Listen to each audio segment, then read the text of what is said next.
Jake leaned back in his chair, closing his eyes. He had stayed late at the office, poring over the financial reports of his restaurant chain. The numbers were promising. Naturally, there were issues that required his attention, but that was just part of doing business. Overall, his restaurants were thriving, which was indeed encouraging. Years ago, Jake could only dream of a hearty meal as he struggled with hunger. Now he was wealthy, with a successful business and substantial bank accounts. He could afford to travel the world, drive luxury cars, and wear designer clothes. Yet the trappings of a luxurious life didn't appeal to him. Jake found fulfillment in giving back. He took pleasure in using his wealth to make others a bit happier. He regularly donated to funds for medical treatments and sponsored several orphanages. Most of these institutions were in the capital, where he had lived for over 20 years. Nonetheless, he didn't overlook the orphanage in his hometown. Often he reminisced about his early years. They reminded Jake of his journey from hardship to strength. In addition, his story constantly reminded him that many children in the world have similar struggles and need support. His own children, Billy and Annie, are now old enough to discuss serious matters. Jake has already shared his life story with them, including the hardships he faced at their age. Despite their privileged upbringing, Billy and Annie were sympathetic towards less fortunate children, and that brought their father great pride. Jake was wary of spoiling his heirs excessively. He didn't want his son and daughter to become indifferent and self-centered. He had already seen enough of such offspring of wealthy families, their permissiveness, indifference to others' misfortunes, and belief that the world revolved solely around them. Jake strived to raise Billy and Annie to be compassionate, empathetic, and attentive. His wife, Alberta, supported him in everything. They both grew up in an orphanage. In general, Jake went to an orphanage when he was 9 years old. Before that, he grew up in a loving family. They lived frugally, but they were never impoverished. They had a clean, cozy 2-bedroom apartment and an old car, which Jake's father used to take the family on trips to the river or the mountains. Jake's mother worked as a painter, while his father laboured in a factory. As a child, Jake never pondered about their financial situation. He revelled in his peaceful, sunlit childhood, cherishing his relationships with his parents and friends. Jake's parents never argued, at least not to his recollection. They never raised their voices at him, even when he made mistakes. They always spoke to Jake as if he were an adult, explaining the consequences of his actions and the potential outcomes of recklessness. In response, Jake strived not to disappoint them, took responsibility for his actions, excelled in his studies, and refrained from causing trouble. "Remember, there are only 3 of us in this world," his father often reminded, "and we must look after and protect each other." Jake cherished these conversations. To him, their family resembled a close-knit team, Mum, Dad, and him. They were each other's fortress. Jake knew his parents had both grown up in an orphanage. Occasionally they would share stories about those years. Jake would listen captivated. Their childhoods were starkly different from his own. They'd had indifferent educators, hostile peers, and lived in constant hunger. No one cared for them. Jake felt fortunate to have loving and understanding parents. The thought of ending up in an orphanage himself was unimaginable. He had parents who loved him dearly. The only thing missing was grandparents. He saw his friends enjoying their company, savouring Grandma's homemade cakes, and embarking on fishing trips with Grandpa. But such is life. His parents were the best, regardless. Jake would always remember that warm summer day.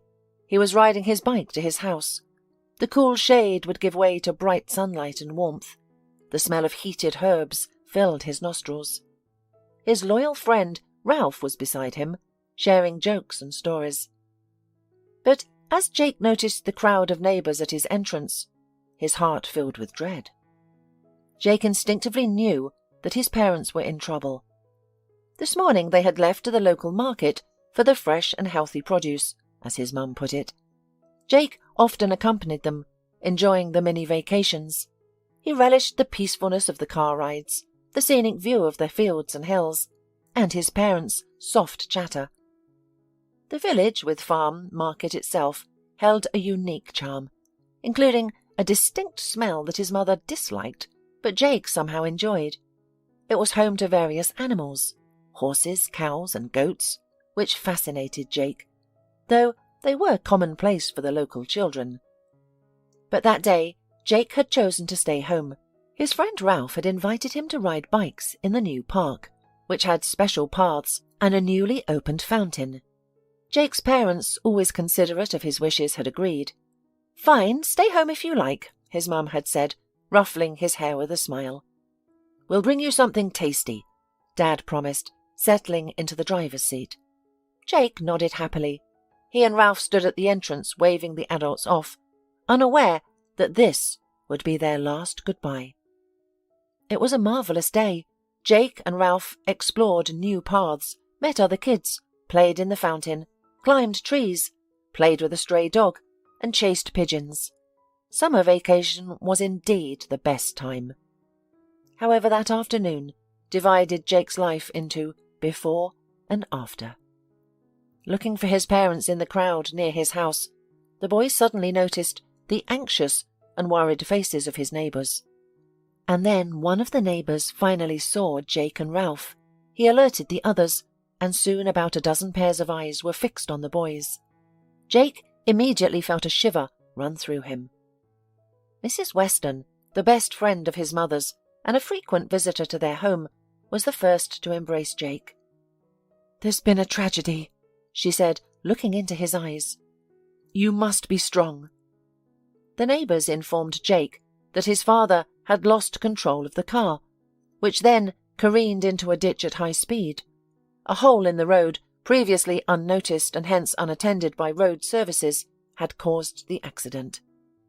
The dangerous area was now cordoned off to prevent further accidents, but it was too late for Jake's parents. They had both died in the crash. The news was difficult to comprehend, let alone accept. His parents were his rock, his constants. Jake fainted from the shock. When he came to, he was at Mrs. Weston's house. She had called an ambulance, and the doctors gave him an injection. Everyone looked at Jake with sympathy, patting his head and hugging him, but their compassion only made him feel more frightened. Jake didn't think about his future. He was in a strange state, disconnected from his surroundings. Everything around him seemed to slow down, and he felt like an observer in his own life. The neighbours arranged the funeral, while Jake stayed with Mrs. Weston, reluctant to return to his now empty home. The woman sent her children to her in-laws temporarily and stayed close to Jake, crying when she thought he couldn't see or hear her. She tried to be calm around him, but it seemed forced. Jake did not attend his parents' funeral. The night before, he had a frightful tantrum, screaming, sobbing, convulsing. This terrified both Mrs. Weston and himself. Jake was taken to the hospital, given medication, and tranquilized. Afterwards, everything seemed unimportant. The boy lay in his hospital bed, staring at the white ceiling. Days later, Jake began to feel better, and Mrs. Weston was allowed to see him. "Jake, you'll have to live in an orphanage for a while," she said in a trembling voice. "But I promise I'll visit you." Jake shuddered. Until now, he hadn't considered where or with whom he would live. His mind was overwhelmed. The mention of an orphanage alarmed and frightened him. How could this be happening? His parents, who were raised in an orphanage, had often told him how fortunate he was to be born into a family, and now he was destined for a similar institution. Tears welled up in his eyes. He tried to hold them back, but to no avail. Mrs. Weston tried to console him, promising to visit him often, and even take him home for the weekend if the orphanage management permitted. But at that moment, Jake understood that he was now alone. His wonderful support system was gone. He would have to navigate his new path on his own. although at the time he had no clue about the challenges he would face. In retrospect, it's worth noting that Mrs. Weston and other neighbours did visit him. Mrs. Weston visited most frequently, always bringing gifts. She used to embrace Jake, asked about his life, but over time, these visits became less frequent and eventually stopped. The boy wasn't offended. He understood the situation entirely. He had to mature quickly, realizing that people were busy with their own worries, not the concerns of a neighbour or a young boy. The orphanage was situated outside the city, so the children didn't attend a regular school. Instead, the teachers came to them. On his first day, Jake was attacked by the local boys to assert their dominance. Some girls watched and giggled maliciously.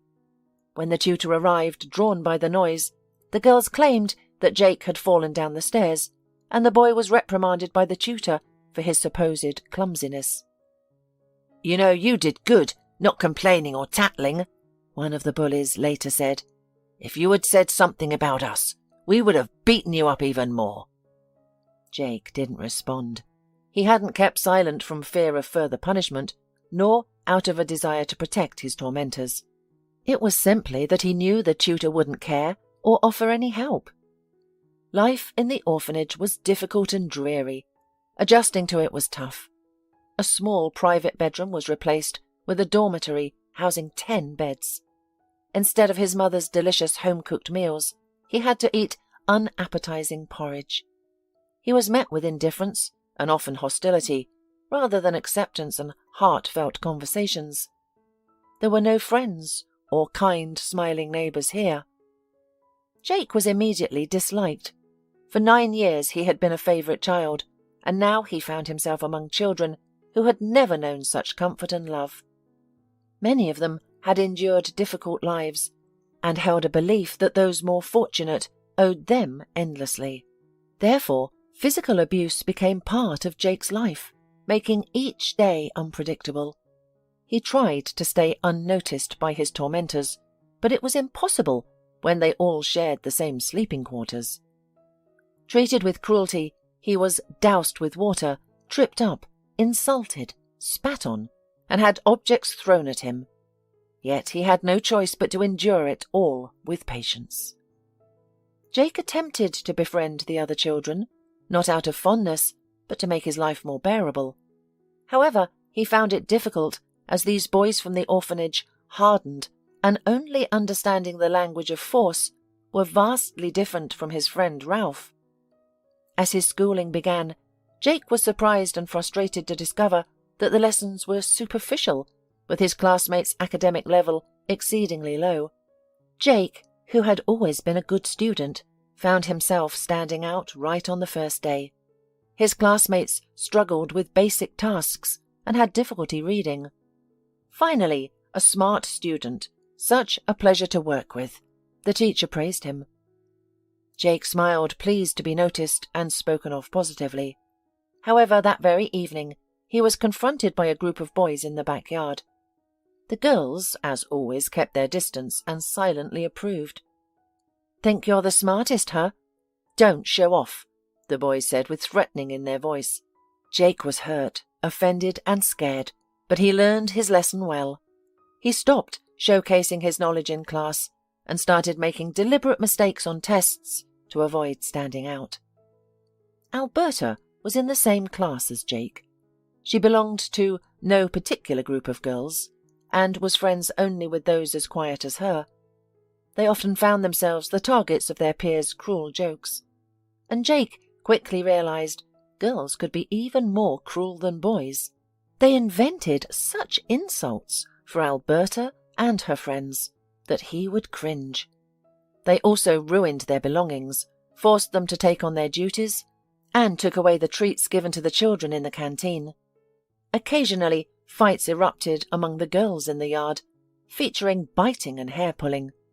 The educators would separate the children and indiscriminately punish them all. Some children, however, were left untouched.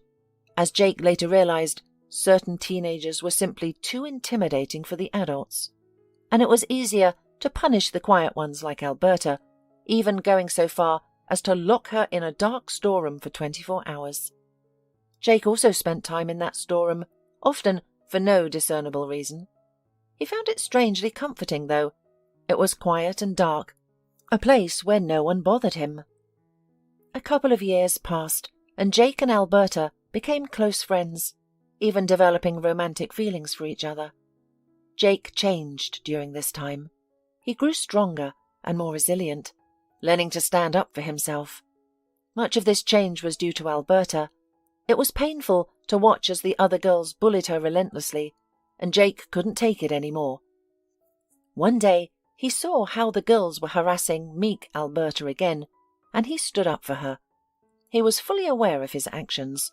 The girls were initially surprised, then they started to laugh, not just chuckle, but outright laugh. The strongest amongst them pushed Jake back against the wall. The impact was strong, but Jake held his ground and pushed her back. He knew it wasn't appropriate to hit girls, a principle he learned in kindergarten, but in front of him wasn't a girl. It was a monster, a vile, malevolent, merciless one. Then all the girls, who usually resolved conflicts through verbal and physical fights, attacked Jake. Despite being alone, he fought back effectively. The truth was that Jake had been training secretly for quite some time. He used a flour sack in the storeroom as a makeshift punching bag. He did push-ups and pull-ups. He decided to adapt to the rules of the game. If survival in this world meant being the strongest, then he had to be the strongest. "Fool, you're in trouble now," warned one of the girls, the recognized leader of the group. And Jake knew exactly what their threats implied. They would tell their friends everything, and retaliation for his audacity was imminent. Trouble was certainly on the horizon. But Alberta, she looked at him like a hero, a savior. Under her gaze, all looming problems seemed to fade, losing their importance. "Thank you," she whispered. "But what will you do now? They will come after you." "It's all right," Jake assured her. "I'm not afraid of them." At that moment, he truly wasn't afraid of any reprisals. It didn't matter to him. All that mattered was the special way Alberta was looking at him, and her smile. Of course, payback caught up with Jake, and very soon. "What? You've become the coolest?" asked one of his attackers. But the question was rhetorical. Jake was severely beaten, while the girls around suggested various ways to humiliate him. This time, however, Jake fought back a little. He managed to land a few solid hits before he ended up on the ground. His retaliation surprised the attackers, who were used to a passive victim. After this, they occasionally attacked him in groups, but never alone. Breaking away from the memories, Jake sighed, stretched, and turned off his computer, thinking, "It's time to go home. Tomorrow I can sleep longer. Spend time with your family." The man donned a coat and left his office. His car was parked behind the restaurant, near the trash cans. Suddenly he spotted a poor elderly woman next to him. Dressed in shabby clothes and old sneakers, she was a picture of poverty. Instead of shooing away the homeless, Jake instructed his staff to leave untouched food in containers on the special table near to the bins. He always felt a deep compassion for the destitute individuals. Upon detecting Jake's presence, the poor woman turned to face him, her eyes reflecting anxiety as she studied his approaching figure. As for Jake, he was dumbfounded. This old woman, no, this is simply impossible. But she was very similar to the woman who had once played a key role in his life. The man scrutinized her face, and she was also looking at him, studying. Years ago, while residing in an orphanage, a remarkable event had occurred in Jake's life. A new teacher, Mrs. Fuller, joined their institution.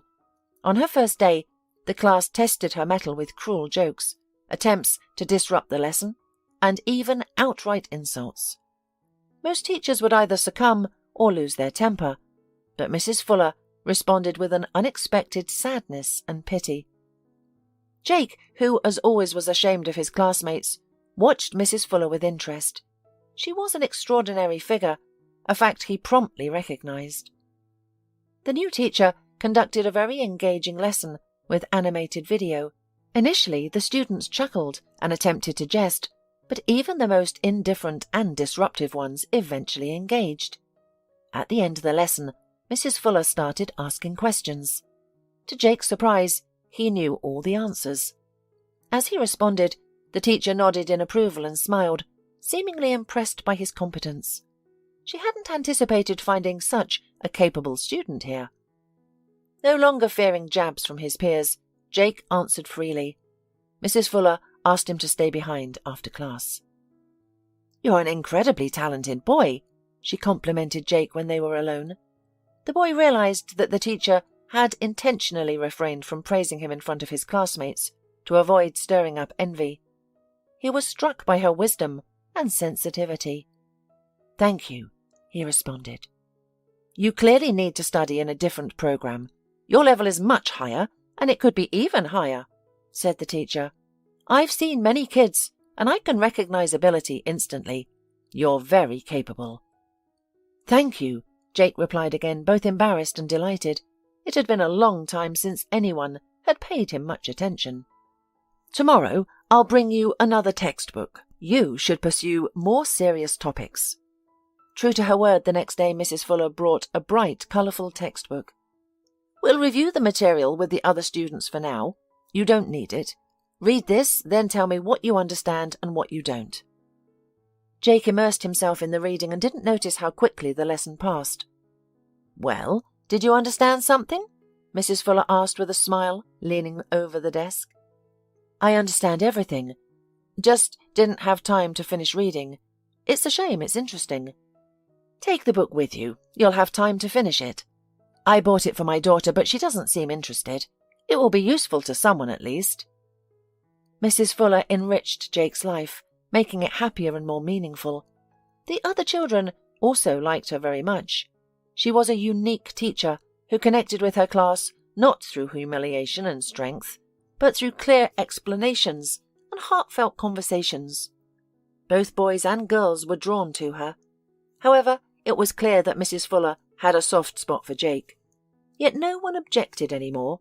His classmates noticed Jake's remarkable progress in the subject, and that he always helped them and never refused anyone, even those who had recently bullied him in the backyard. Jake eagerly read one book after another that Mrs. Fuller provided. Later, the teacher gave the boy a player with several discs. Reading is one thing, listening is another. Listening to serious podcasts can be a bit challenging, but you'll manage, I know. "Thanks, but only—" Jake eyed the player with doubt. "Such a thing is expensive. It's not guaranteed that the boys won't take it away. I'm afraid I can't accept it." Mrs. Fuller seemed to understand everything. "I'll arrange it with the principal. He'll allow you into the classroom at certain hours, after school, when no one is here. That way you can study. Does that work for you?" "Of course," Jake replied cheerfully. It was delightful to do his favourite subject in the serenity of an empty classroom. It was not only about learning, but it also provided a great opportunity to be alone with oneself. Privacy. That's what Jake sorely missed at the orphanage. And here it was perfect.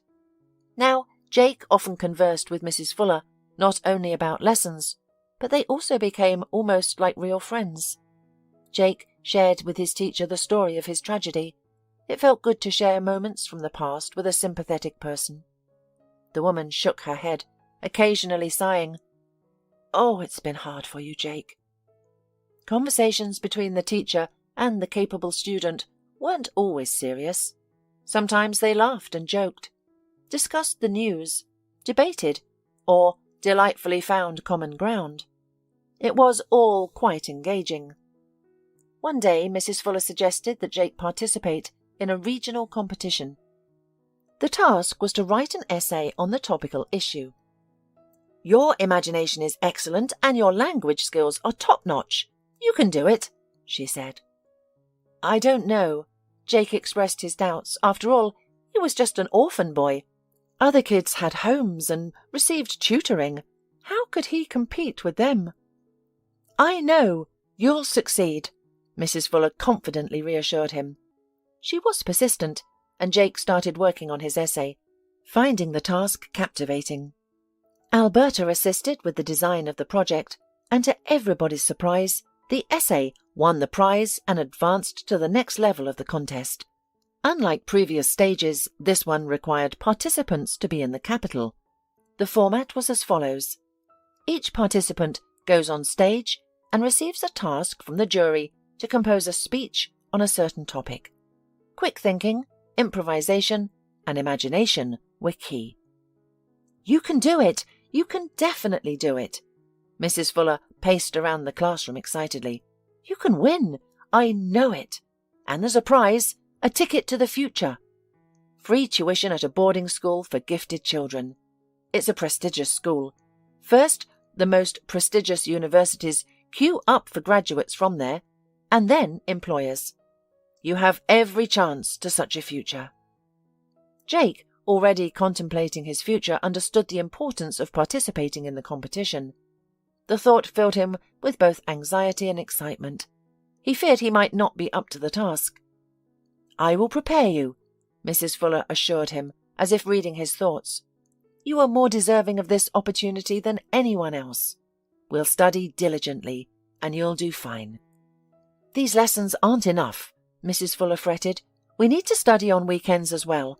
I'll speak to the principal about you visiting my house for additional lessons. You have immense potential, but you need a solid foundation. With hard work, everything will fall into place." The principal agreed, and even allocated funds from the orphanage's budget for bus fare. It wasn't a large sum, but it helped. For the first time in years, Jake found himself alone in the city. He boarded the correct bus and took a free seat. It was exhilarating to travel so freely through the city, gazing out the window. Mrs. Fuller met him at the bus stop. It was a little surprising to see her out-of-school office, but also pleasant. Their way passed through the public garden. They talked, laughed, joked. Jake suddenly imagined that he was just an ordinary teenager, walking next to his aunt or even his mum. They're discussing something, smiling. It's a typical picture. The people around them have no idea that this is what happiness looks like. To them it's all just normal, ordinary life. Yeah, it's wonderful how strange and complicated life is. "Here's my house," he said, looking at the nondescript 7-story building. It was a standing dwelling, similar to where Jake had lived with his parents. Mrs. Fuller's apartment was familiar, mirroring his parents'. 2 bedrooms, a small cosy kitchen, living room. Mrs. Fuller wasn't wealthy, evident from the simple furniture and inexpensive wallpaper. Yet there was a warm, comforting atmosphere. Jake knew his teacher had a daughter, Ellie, his age. He was excited to meet her, imagining she must be as interesting as her mother. He hoped to befriend her, as he had few friends in his life. Mrs. Fuller seldom shared much about her daughter. They discussed an array of topics, but never about her. This made Ellie a mystery to Jake. However, as soon as Ellie walked into the apartment, Jake realized they would likely not be friends. At that moment, Mrs. Fuller was explaining complex topic to her student at the kitchen table. The kettle was boiling, an apple pie was baking in the oven, and Jake was looking forward to a pleasant tea party. Suddenly the door rattled open and a teenage girl appeared on the threshold. She wore a daring miniskirt, displaying her long thin legs with sharp knees, a tight top, and thick platform shoes. Her short greasy hair was dyed an odd green colour. Her large eyes were heavily lined with black, and her eyelashes were coated with thick mascara. Jake looked at the girl in surprise. He had pictured Ellie differently. Not exactly Jane Eyre, but certainly not like this. This image of Ellie reminded him of the aggressive girls from the orphanage. It wasn't just her appearance. Yes, maybe she liked this image, and everyone has the right to express themselves, but it was more than that. It was her cold, prickly gaze, her contemptuously pinched lips, and her deliberately swaggering movements. "Hello, Ellie," Mrs. Fuller smiled at her daughter. "This is Jake. I've told you about him, remember? He's preparing for a contest." "Hello," the boy waved at her. Ignoring his greeting, Ellie turned to her mother with a haughty look. Is there anything to eat? I won't be long. Yes, Mrs. Fuller bustled around, rushing to the refrigerator. I'll eat in my room, Ellie declared, then left. Soon loud pop music came from Ellie's room. A few minutes later, the woman went to her daughter's room with a plate of pilaf in her hands. Jake didn't want to, but he overheard the teacher urging Ellie to turn down the volume because the noise was not conducive to learning. This is my house. I do what I want. If he doesn't like it, he should go to his own house. However, the noise didn't last long. Ellie had a snack and was in the kitchen again, this time wearing ultra-short shorts. What are you staring at? She snapped at Jake. Do you like me? Jake blushed. Where are you going? When are you coming back? Mrs. Fuller exclaimed anxiously. She didn't comment on her daughter's appearance, because it was apparently fruitless. None of your business, the girl retorted rudely, before slipping out the door. Well, we can now proceed with the lesson, Mrs. Fuller remarked sadly. Why? Why is she like this? Jake asked, clearly taken aback. After a moment he realized that such a conversation might be unpleasant for Mrs. Fuller. The teacher sighed sadly, sat down opposite him, and began to speak. You're mature now. You understand many things. I failed to raise my daughter properly. I teach other children, yet my own is out of control. Mrs. Fuller raised Ellie all by herself. She had never been married. Ellie's father was the kind of man who avoided responsibility, liked adventures and taking a risk. Fate somehow crossed his path with a quiet, modest girl who, for the first time in her life, had gone to a disco with her friends. What attracted him to her? Perhaps it was simply her difference from him, a sort of exotic allure. Being an experienced man, he could easily captivate a naive young woman. He knew how to be interesting, knew how to organize exciting entertainment. He tried on different roles and played them masterfully, enjoying himself. However, he disappeared after a week, as if he had never been there.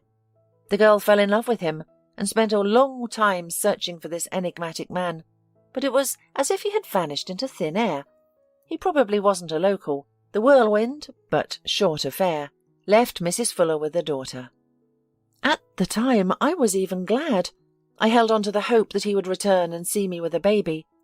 I thought his heart would be moved, and we would live together. Of course, I eventually realized that this was all wishful thinking. By that time, Mrs. Fuller had graduated from the pedagogical college and secured a job at the local school. However, she had to go on maternity leave, and money became tight. She lived with her mother, surviving on her mother's small pension and an even smaller child allowance. Mrs. Fuller then began tutoring. She spent her days in other people's apartments, instilling the granite of science into mostly indifferent students. Their parents were willing to pay generously for their children's education, but the children themselves lacked the desire. Mrs. Fuller had to overcome their reluctance and laziness, and sometimes even disgust. It wasn't pleasant, but it paid well.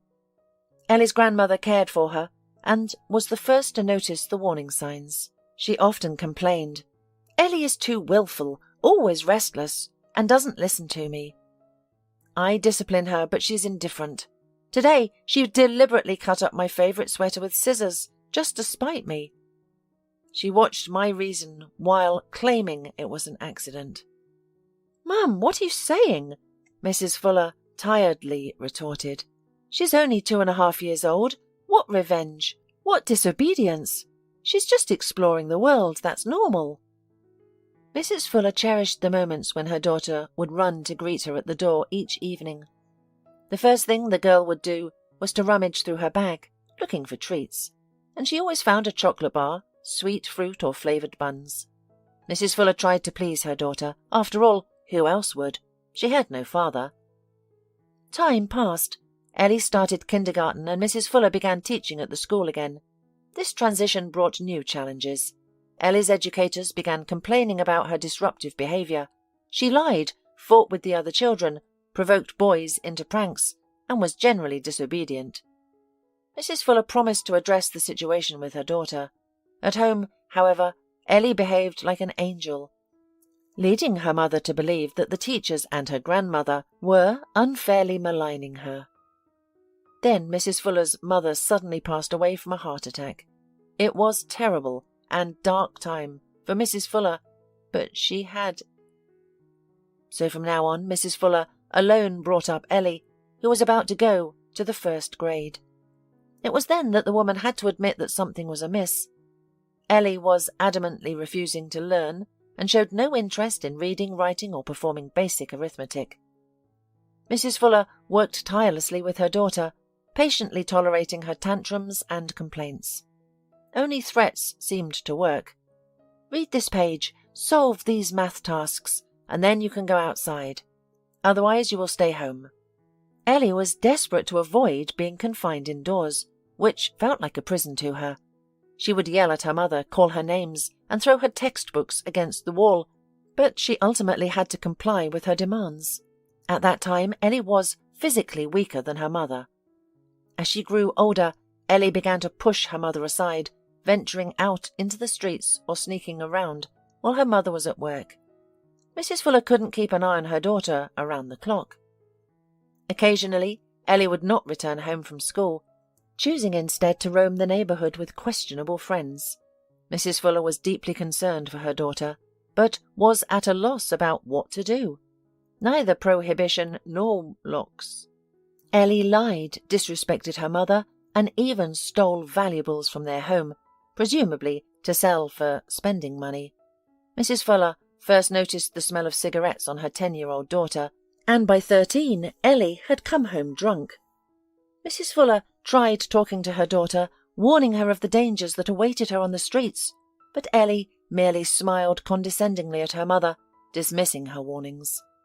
"What do you know about a free life, about the street?" she retorted. "You've spent your entire life fulfilling the wishes and expectations of others. I don't care what people say. I was born free, and that scares you. I am nothing like you." Ellie disturbingly took after her father, whom she had never known or seen. She was the same easy adventurer, the same liar, the same actor, the same adventurer, rejecting the rules, just like him. Mrs. Fuller struggled to steer her daughter away from this path, hoping that education could conquer genetics. She sought help from psychologists and psychotherapists, tried to befriend Ellie, and sought to instill more willpower in her. However, all her efforts were in vain. As Ellie grew older, the gap between them only widened. Their relationship was starkly different from the bond Mrs. Fuller had with her own mother, which was filled with mutual support and shared interests. Ellie seemed to resent her mother for her mundane, simple life and intellectualism. The girl herself considered herself an ideal. She could afford to do what she wanted. For example, to swear at the teacher in class because the teacher was critical of her appearance, or to smoke right on the school porch. "Maybe it's just her age," Jake suggested after listening to the teacher. The pain in Mrs. Fuller's eyes was so deep that he felt compelled to offer some comfort. "That's what I hope. Puberty will pass. Ellie will calm down, come to her senses, and think about the future. My fear is that something might happen to her in the meantime. But we're getting off track. You need to study. Open the textbook to page 38. Jake visited Mrs. Fuller every Sunday. They rigorously prepared for the competition while enjoying fragrant tea and deliciously homemade pastries. They also engaged in fascinating conversations. Mrs. Fuller was careful to answer all of Jake's questions, never dismissing a single one. She emanated wisdom and empathy. At times, Ellie would be home during these lessons. One day, she barged into the hallway. She reeked of alcohol and tobacco smoke, her legs unsteady. It was late morning, and it seemed like Ellie hadn't been home the previous night. The girl passed out in the hallway. Jake assisted his teacher in moving the unconscious Ellie to her bed. "That's how we live," Mrs. Fuller sighed later. "Nothing seems to work with her." Ellie was even more challenging than the aggressive girls from the orphanage. Those girls were hardened by their difficult circumstances and the need to fight for survival. But what about Ellie? She had everything: clothes, her own room, and delicious food. Most importantly, she had such a wonderful mother. Once, Ellie insulted Mrs. Fuller in front of Jake. The woman had merely asked her daughter if she would be back for dinner, and already irritated, Ellie lashed out with an angry tirade at her. Unable to bear such words, Jake stood up for Mrs. Fuller, who didn't deserve such treatment. But Ellie jumped up and slapped Jake so hard that his vision momentarily went black. "Are you going to tell me what to do in my own house?" Ellie's eyes blazed with a menacing fire. From then on, Jake thought that Ellie was crazy, sick, and once Jake confided in his teacher about his suspicions regarding her. "No, there's nothing wrong with her psyche. When Ellie was still agreeable, I took her to several psychiatrists. The diagnosis was unanimous. Everything is within normal limits." Jake never discussed Mrs. Fuller's difficult daughter with anyone else. The teacher didn't ask him to keep it a secret, but he decided it himself. The only exception was Alberta. They always shared everything with each other. "Ellie doesn't realize how fortunate she is." Alberta shook her head. "If only I had a mother like hers." As the contest date approached, a major problem surfaced. The participants had to fund their own transportation. This included tickets for the child and a guardian, hotel accommodation for several days, and meals. "No, I can't afford such an expense." The orphanage principal immediately rejected the idea. "We need to fix the roof. Many of the children have outgrown their warm clothes." Jake overheard Mrs. Fuller trying to persuade the principal. She argued that Jake's participation in the competition was his chance at a normal life. She also pointed out that the potential benefits for the orphanage if Jake won. "You'll attract many sponsors after this. The roof will be repaired, the children will have new clothes, and a sports ground will be built." "But he has to win for that benefits. What are the guarantees?" "He has a lot of potential. I can't believe our student will outperform everyone at an event of this magnitude." Jake heard every word and suddenly felt a chill. Due to financial difficulties, he might not even compete. Had all his practice, effort, and hope been in vain? He had a goal, a dream, and now it felt like it had been yanked away. "I'll figure something out," Mrs. Fuller reassured Jake, who was struggling to contain her tears. "Don't worry, we'll find the money. We'll attend this contest, you'll see." Since then, Mrs. Fuller had been relentlessly approaching the administration and even city businessmen. However, it seemed no one believed in the talent of the boy from the orphanage, and her proposals fell on deaf ears. Jake appreciated his teacher's endeavours, but he had already come to accept that he would likely fail. It seemed inevitable. Yet she managed to secure the funds. One morning before lesson, Mrs. Fuller approached Jake, who usually arrived before everyone else. "We're going," Mrs. Fuller informed Jake, her eyes shining with joy. "I've managed to find the right amount of money." "Where? How?" The boy felt his heart pound in his chest like a trapped animal. "There are still good people in the world," the teacher vaguely explained. Only on the eve of their departure, Jake discovered where Mrs. Fuller had taken out money. As usual, he visited his teacher on Sunday. He hoped he wouldn't run into Ellie, but unfortunately she was home. "What's up, nerd? Are you happy about going to the capital?" Ellie sneered at him. "My mother took a loan out because of you. It would be better to buy branded sneakers for her daughter, but no, she'd rather spend her money on some nonsense like your useless contest. She's pissing me off on purpose." "Mrs. Fuller, have you done this for my sake?" Jake asked his teacher. Blushing as if embarrassed by her actions, the woman replied, "Don't think that way. I've wanted to go to the capital for a long time. Plus, this is a great opportunity. The principal will increase my salary after your victory. It will help me pay off my loan. Everything will be all right." After hearing this, Jake made up his mind to win, no matter what. He couldn't let Mrs. Fuller down, and indeed, he won the contest. Standing on stage under the spotlight, he felt calm and clear-headed. The theme was challenging, almost a misfortune, but Jake delivered a monologue that earned him a long applause. The results were to be announced the next day. Mrs. Fuller was anxious. "Objectively, you were the best, but we can't ignore the possibility of favouritism or connections," she warned. Jake wasn't among the initial laureates. Third place wasn't his. Second place still wasn't his. As Mrs. Fuller looked hopefully at the stage, Jake had almost accepted defeat. But then the presenter called his name. The hall erupted in applause. First place! Victory! Everything happened so quickly that Jake barely had time to comprehend it. When he returned to the orphanage, he was hailed like a champion. Alberta wept tears of joy, and Mrs. Fuller beamed with happiness that everything had turned out well. Soon after, representatives from a boarding school for gifted children came to take Jake. They spent a couple of days settling formalities, preparing documents, and learning about the boy's past. Jake realized he was being taken to a new life, one he deserved, according to Mrs. Fuller. He now had a promising future. Jake was set to become strong, intelligent and wealthy. He had won the golden ticket, thanks to Mrs. Fuller's efforts and Alberta's support. Saying goodbye to them was difficult. They were the closest people to him. Alberta was worried about his departure. How will she cope without him for the next years? Who will protect her? Mrs. Fuller promised to take care of her. Still, the thought of being away from his loved ones was daunting for Jake and filled him with longing. However, Jake knew it was worth the temporary sacrifice.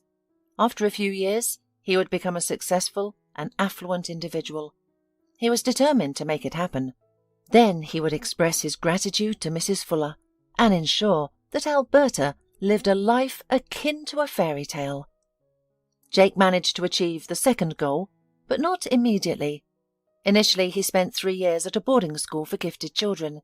It was like a palace, complete with a luxurious garden, private rooms, and state-of-the-art classrooms. He was surrounded by intelligent, motivated peers, and it was here that he made friends. They had a lot in common, and friendships naturally formed. The teachers at the boarding school were attentive to their students' abilities and worked to nurture them. These were knowledgeable and approachable people, and interacting with them was enriching. However, Jake did not form as close a bond with any of them as he had with his former teacher.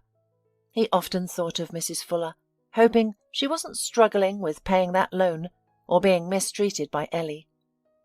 After graduating from the boarding school, Jake was admitted to a prestigious university. He received scholarship, accommodation in dormitory, and continued guidance from mentors. As a student, Jake found employment with a good salary, and he could finally visit his hometown. The young man eagerly anticipated seeing Mrs. Fuller and Alberta. There was no problem in finding Alberta. The principal of the orphanage gave the address of the apartment where the girl lived after graduating from the orphanage. The apartment was a dismal, tiny place in an old, shabby apartment building on the city outskirts. Alberta had graduated from sewing school and was working as an assistant dressmaker in an atelier. "I thought you'd never come back." Alberta's eyes sparkled like stars upon seeing Jake. "You've changed so much." "I couldn't leave you," Jake responded, embracing Alberta. "I've missed you so much. You won't have to live here anymore, not even for another day." That same evening, Jake helped Alberta move into his parents' apartment. It remained empty all this time. Knowing that Alberta would be living in better conditions gave him peace of mind. Moreover, the thought of a loved one living in his childhood home brought comfort. As for Mrs. Fuller, she could not be found. Her apartment was now occupied by new tenants.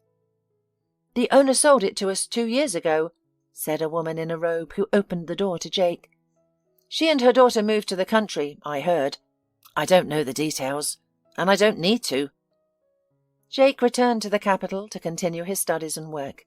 However, he went back to his hometown during every vacation, where Alberta was waiting for him. After graduating, Jake started working at the diplomatic corps. He was immediately offered a responsible, high-paying position. As Mrs. Fuller predicted, his victory in a prestigious competition became his ticket to a successful life. Now, Jake's life seemed to be following a carefully planned path. Everything seemed to fall into place automatically. Jake bought an apartment in the capital, and Alberta moved in with him. They got married. Despite the demands of his job, Jake steadily climbed the career ladder. Alberta enjoyed her role as a mother and a wife, and Jake made several attempts to find Mrs. Fuller, but all were in vain. Her whereabouts were lost after she moved from her old apartment. Jake deeply wanted to thank her again and show her his accomplishments, to prove that her efforts were not wasted. He believed that such a kind woman deserved more than just verbal gratitude. Years later, Jake realized his job in the diplomatic corps was consuming too much of his time and energy. He was missing important and joyous moments in his life. He missed his son's first day at school due to an urgent meeting, and his daughter's first ballet performance because of crucial negotiations. So, he decided to venture into the restaurant business when the opportunity arose. And now, Jake was looking at the woman near the trash cans and couldn't believe his eyes. This resemblance was unnerving, but surely the poor woman couldn't be Mrs. Fuller. His teacher had a home, a job, and presumably a pension. "Hello, Jake," the woman greeted him with a sad smile. "So, that's how you've grown. You've become handsome, grown up, strong, just as I once dreamed." "Mrs. Fuller?" Jake queried, struggling to believe the situation. The woman nodded in affirmation. Jake invited her to go into his office, and on the way, they both expressed their joy at the chance meeting, each in his own way. Mrs. Fuller smiled warmly and a little embarrassed, while Jake told her excitedly about his life and how long he had been looking for her. Once in his office, Jake gestured for Mrs. Fuller to sit on the cosy sofa in the corner, set aside for guests. He then prepared coffee for her, serving it with a plate of cookies. "Mrs. Fuller, it's just a miracle that we've met. I've thought so much of you and have been searching for you for so long. I wanted you to see what I've become, thanks to you." "Thanks to yourself," corrected the elderly woman, looking at Jake with pride. "Talented, persistent, hard-working. These qualities have led to your success." "You must realize that if it weren't for you, I don't know what I would have become." "You'd still be a good man without me, and you would still be successful, albeit perhaps not so soon. I can tell when a kid has a backbone. Trust me, I've had a lot of experience." "But why do you—" Jake hesitated, choosing his words. "How did you end up in this situation? It's clear that you're in need, and—" "It's clear that I've become an old beggar. Speak straight," sighed Mrs. Fuller. It was evident that she was uncomfortable in front of her former student, ashamed that he saw her in this state. "Can you tell me about it?" "All right," nodded Mrs. Fuller. "It's a long story, and its ending isn't unexpected for me. Everything was leading up to it." After Jake was sent to a boarding school for gifted children, Mrs. Fuller started facing severe problems with Ellie. The 16-year-old girl began spending nights at unknown places with unfamiliar people, often returning home only in the morning, or sometimes several days later. Occasionally, the police would bring her back after Mrs. Fuller sought their help, since Ellie was underage. Mrs. Fuller tried everything to control her daughter. Pleas, threats, heartfelt discussions. But Ellie remained unaffected. Mrs. Fuller even tried to lock her in the house when she went to work, but Ellie, craving freedom, once escaped through a balcony by tying sheets together and descending from the 4th floor. After this incident, Mrs. Fuller stopped locking her daughter in, fearing for her safety. Ellie now only communicated with her mother using harsh language. All valuable items in the house, including Mrs. Fuller's modest jewellery and household appliances, mysteriously disappeared. Once, someone even took the washing machine, while Mrs. Fuller was out. Ellie needed money for her entertainment. Mrs. Fuller, who had tried to instill a love for books, theatre, and learning new things from an early age, was devastated to see her daughter having no other interests in life. Sad mother partially blamed her daughter's friends' negative influences for her troubles. Teenagers from dysfunctional families who neither studied nor worked were Ellie's best friends. Mrs. Fuller saw representatives of this society, glassy, absolutely empty heads, the stamp of limitation on their faces, ungroomed, always some grey and ragged, and these people somehow had a great influence on her daughter. Ellie's young body couldn't handle the strain and she was hospitalized a few times. Doctors warned that if she continued down this path, the results could be fatal. The terrified mother decided to take drastic action, moving her daughter to a village. She planned to sell their apartment, buy a house in a remote village, and remove her daughter from the harmful environment. She believed that the fresh air, physical labour, severed ties, and a change of scenery would help Ellie come to her senses. It was hard, leaving everything, selling the apartment, with no guarantees that Ellie would get better, but I had to try. I had to do something. Did you take her to the doctors? Of course. I even managed to get her into a clinic once, but she ran away and then refused to see any specialists. She was content with everything and didn't see herself as sick. You can't drag a girl like that into the right life with a lasso. Initially, she refused to move to the village, so Mrs. Fuller had to go alone. The woman was at a loss. She had initiated the move solely for her daughter's sake, and yet Ellie found a workaround and stayed in the city, living with someone from her company. Unfortunately, the mother herself pushed her daughter to become even closer to these. But then Ellie returned, angry, skinny, and dishevelled, quickly becoming like the people she enjoyed spending time with. Mrs. Fuller knew her daughter was living with her friend, but apparently the crowded apartment, lack of money, and constant shouting and quarrels didn't suit Ellie as well. Needing a place to live, a frustrated girl returned to her mother, who would always provide food and a clean bed. Mrs. Fuller felt a slight relief because her plan to bring Ellie back on track worked out. Unfortunately, nothing like that. It didn't take long for Ellie's old friends to start visiting the village, and sometimes she'd travel the 150 kilometres to visit them in the city. Moreover, sociable Ellie found a similar crowd in the village.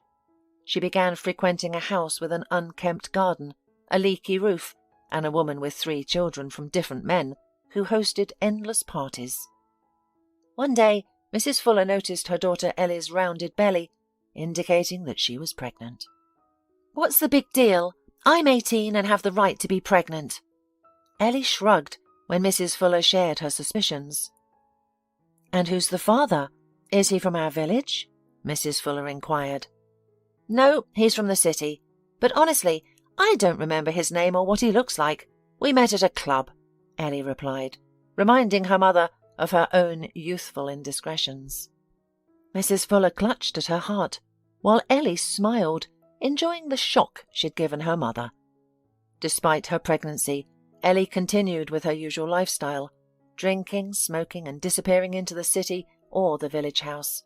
Her mother's pleas to stop drinking fell on dead ears, as Ellie seemed indifferent to the fate of her unborn child. "None of your business." This was the sole response Mrs. Fuller received to her pleas. Her grandson Tommy was born prematurely. He was incredibly small and frail. His mother, Ellie, was rushed to the maternity hospital from the street when she began to experience contractions. The baby was born weak and ill, and stayed in the hospital while Ellie was discharged. Once free, she returned to her old lifestyle, leaving Mrs. Fuller to visit Tommy and consult the doctors. Tommy's condition was dire. Ellie's lifestyle during her pregnancy had negatively impacted him. Underdevelopment of most organs and systems, heart defects, the doctors said, and added that if the baby survived, he would be a disabled individual requiring lifelong care. His life expectancy was also likely to be short. Ellie was determined to write a refusal on her son. "Why do I need him? He's an invalid. and I'll have another baby, a healthy one." Mrs. Fuller was horrified by these words. She tried to convince her daughter that this was unacceptable. After all, he is a living person. To the elderly mother's relief, Ellie changed her mind. She decided to take Tommy home after her friend gave her some advice. This was the same woman in whose house the village drunkards used to hang out. "There are allowances for children. If he's invalid, it's even more money." That was the advice. Tommy was discharged. His arrival didn't change Ellie's lifestyle. She continued to live freely, coming home only to eat and sleep in a comfortable environment. She was receiving Tommy's allowance, which made her even more popular among her friends. Mrs. Fuller stopped trying to reason with her daughter, finally realizing it was futile. She didn't blame herself for what happened to Ellie. She knew she had given her daughter enough time and had done everything she could to raise her properly. It was not her fault she had failed. Now Mrs. Fuller dedicated herself to Tommy, providing his medical care, aiding in his development, and taking him to the doctors. People, including doctors, wondered where the child's mother was and why this grandmother was raising him. But Mrs. Fuller lied to everyone, claiming her daughter was working hard to provide for her son, and she, the grandmother, was just helping the young mother with her disabled child.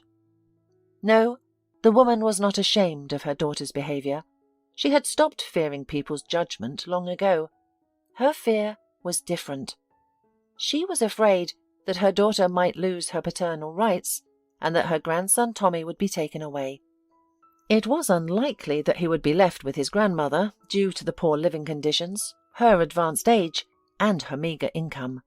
Therefore, Mrs. Fuller played this play out for her grandson's sake. Then Ellie brought home her husband, a grown man with reddened, clouded eyes from constant drinking, and announced he would now live with them.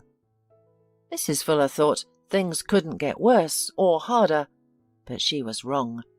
This man, Alejandro, made her life a living hell. He dashingly emptied the refrigerator, not caring about its filling. He did not care that these fruits or milk Mrs. Fuller bought for Tommy with her last money. Alejandro never cleaned up after himself, would shout at Ellie and Mrs. Fuller if something displeased him, and sometimes even resorted to violence. To make matters worse, Alejandro's friends began visiting their home regularly. It was intolerable. They would stay up all night in the kitchen, swearing, laughing loudly, filling the house with cigarette smoke, clinking glasses, and sometimes even fighting. Tommy tossed and turned in his sleep, while Mrs. Fuller sat beside him. She was afraid to go to sleep. What if there was a fire or something? No, she had to be on the alert. Ellie, however, was content with everything. "I couldn't leave. How could I leave Tommy with them?" Mrs. Fuller wiped away sudden tears. "Tommy, he loved me. I was his only hope. I endured all of this for his sake. I would have left a long time ago. In fact, that's what I did when Tommy—" The disabled boy was predicted to live a short life from the very beginning. Yet Mrs. Fuller clung to the hope of medical breakthroughs and the power of modern medicine. At first, the baby seemed to be doing well, but then he caught pneumonia, which was fatal to his poor health. Mrs. Fuller went to the hospital with him. Then the child was transferred to the intensive care unit. And then he died. Mrs. Fuller wept for days after the doctors had delivered the dreadful news. Ellie and her friends also mourned, but their sorrow stemmed from the loss of their income source. "Well, we'll have more babies," she shrugged in the end. "It's not a hard thing to do?" Alejandro grinned. Upon hearing this conversation, Mrs. Fuller realized she could no longer live with her daughter, this cold, terrifying, inhuman creature. "I packed my belongings and fled to the capital. My pension is small, and my daughter once took loans in my name. Now the bailiffs deduct from my pension. I receive hardly anything, but time is passing, and I'll soon settle all my debts. I live in a hostel with no space of my own, but it's preferable than enduring Ellie and Alejandro's antics. I often struggle to find food, so I walk near restaurants and cafes at night. Sometimes they leave uneaten food for the homeless. I didn't even know you owned all this, Jake. Jake shook his head, struggling to comprehend what he had just heard. Mrs. Fuller, a kind, compassionate, and talented teacher, was living such a terrible way. His heart ached for this remarkable woman. She didn't deserve such a fate, but things would now change for the better for her. Believe it or not, Jake began, I have been searching for you for a long time, just to express my gratitude. Now that I've found you, you will have your own cozy, clean apartment, similar to what you used to have. You're an excellent teacher who loves your work, and people need your knowledge. I have friends whose children require extra lessons. They would be enormously thankful for a tutor like you, and they'll pay well, trust me, so you can work part-time as a tutor if you like, of course. I don't want to impose on you, Jake. Consider it a repayment of a debt. It must have been challenging for you to pay off the loan you took out to send me to the contest. And honestly, this help is no burden to me now. I'm just happy. I also want you to meet my children, and my wife, Alberta, will be delighted to see you. Mrs. Fuller smiled as she looked at her former pupil. Yes, I'm also eager to meet your children and see Alberta. I'm so happy for you. Thank you, Jake. Mrs. Fuller was really glad. In spite of her bitter fate, she knew that now she might not have a white streak ahead of her, but certainly not a black one, as it had been before.